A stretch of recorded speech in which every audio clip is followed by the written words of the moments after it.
Dr. Naris Hale found the first cub in the observation bay, keening over its mother's corpse.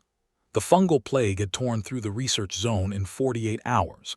Every adult Korathi, apex predators who'd ruled Marak Prime's food chain for 3 million years, had succumbed. Their cubs, immune due to underdeveloped respiratory systems, remained. 7 of them. 7 starving, terrified predators, each possessing retractable claws that could shear through steel plating and jaws that could crush bone. Dr. Hale, evacuation shuttle departs in 20 minutes. Commander Oryx's voice crackled through her comm.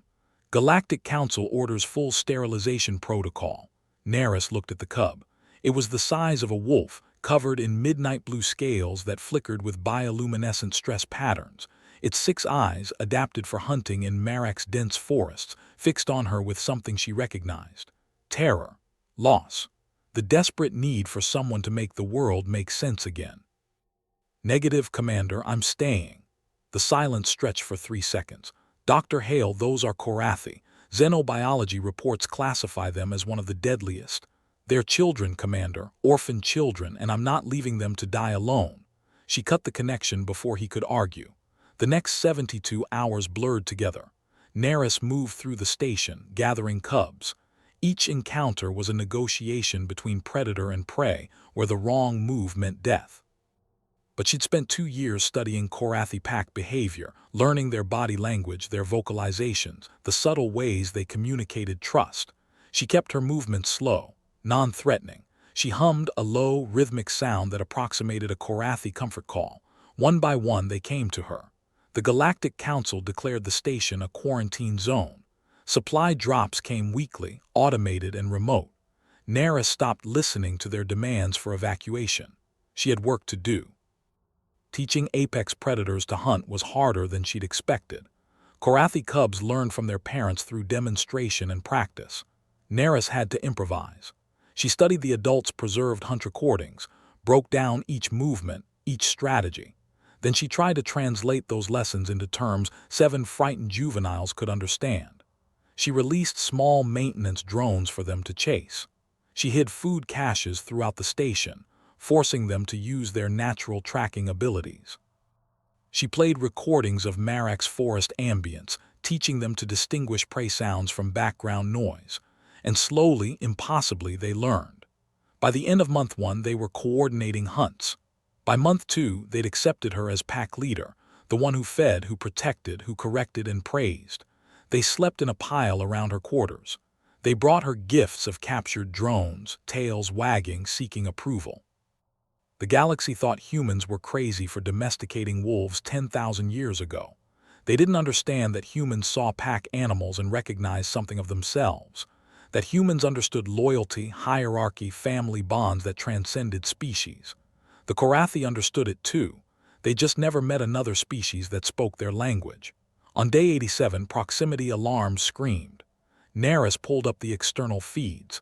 3 ships, unmarked, pirates. They wanted genetic samples. A Korathi cub could fetch millions on the black market. The galactic sterilization order had leaked and vultures had come to pick the bones. Dr. Hale. The lead pirate's voice oozed false courtesy. We're here for the specimens. Cooperate and you'll live. Naris looked at her cubs. They'd gathered around her, reading her tension, their scales rippling with aggressive crimson patterns. The oldest, a female Naris had named Storm, growled low in her chest. You know what humans are famous for, Naris said into the comm. We don't abandon family.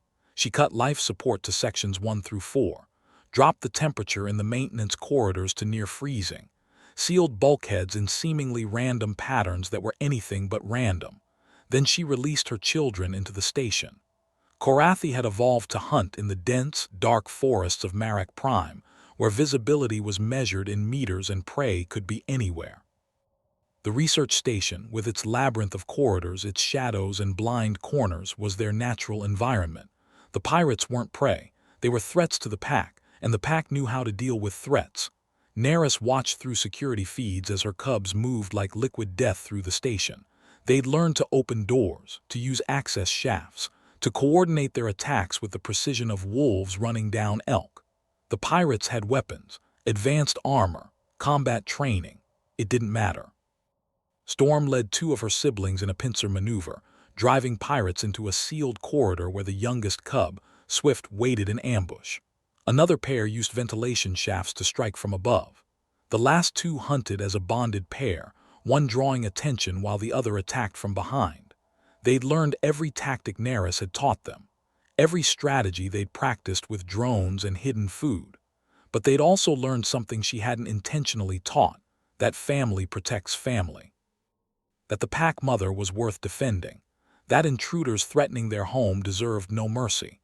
The last pirate made it to his ship, barely. He was missing an arm and gibbering about demons in the dark. When the cubs returned to Neris, their scales were spattered with blood. They pressed against her, seeking reassurance, seeking approval. She ran her hands over each of them, checking for injuries, murmuring praise in their language and hers. "Good children," she whispered. "Such good, brave children." Storm, clever, protective Storm, rested her massive head in Neris's lap. A rumbling purr vibrated through her chest. 3 days later, the Galactic Council arrived with sterilization crews. They found Dr. Neris Hale in the observation bay, surrounded by 7 Korathi juveniles who watched the newcomers with the patient stillness of apex predators. Commander Oryx stared at the scene. "Dr. Hale, how?" Neris smiled. "You want to know humanity's secret. We're the species that looked at wolves, predators that could kill us, and said, what if we were friends instead? We're the species that turned our predators into our family." She stood, and 7 apex predators rose with her, arrayed around her like an honor guard. "These are my children, Commander. They're not specimens. They're not research subjects. They're family. And if you try to sterilize this station, you'll learn what every wolf pack knows. Threaten the family, and the pack will end you." The commander looked at the cubs, at their synchronized movements, at the way they watched him with hungry, intelligent eyes, at the way they positioned themselves between him and their pack mother. "I'll inform the council of the situation," he said slowly. "Perhaps we can arrange alternative quarantine measures." "You do that," Neris said. After they left, she sat with her children in the observation bay, watching Marek Prime's twin suns set over the forest. Storm rested against her side, massive and deadly and trusting. The galaxy had learned something today, something important. Humans didn't domesticate wolves because they were weak or desperate. They did it because they understood that family, real family, transcends species, logic, and survival instinct. And because sometimes the most dangerous thing in the universe isn't the apex predator. It's the apex predator who's learned to love. Subscribe to the channel to catch all our new stories.